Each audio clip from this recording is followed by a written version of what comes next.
தமிழ் இப்போலாம் நல்லாவே பேச கற்றுக்கிட்டா அப்படின்னு இப்போ பாட்டி ஒரு பக்கம் சந்தோஷப்படுறாங்க. இருந்தாலும் ஒரு வழியாக தமிழ் பேசுனதுக்கு அப்புறம் அவங்கள விடுங்க, அவங்க செய்யறது என்னவோ செஞ்சுட்டு போகட்டும்னு நம்ம ராஜாங்கமே சொல்ல போகிறாரு. நம்ம செல்லப்பாண்டி ஃபேமிலியை வந்து நம்ம பாட்டிக்கு மரியாதை செய்கிறதுக்கு.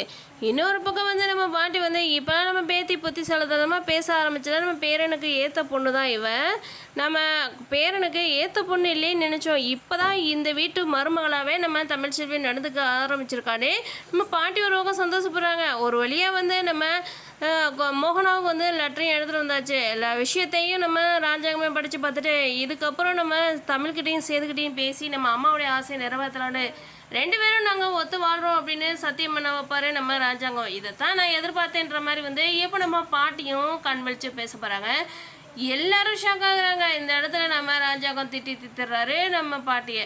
என் பதவிக்கு என் பேர் புகழுக்கு என்ன ஆகும்னு நினைக்காம நீ இப்படி கேவலமாக விஷயத்த பண்ணியிருக்க, இனி நான் தலை தமிஞ்சு நடக்க முடியாதுன்ற மாதிரி சொல்கிறாங்க. பாட்டியும் ஒன்று அழறாங்க. இதான் நடக்க போகுது. வீடியோ பிடிச்சிருந்தா லைக்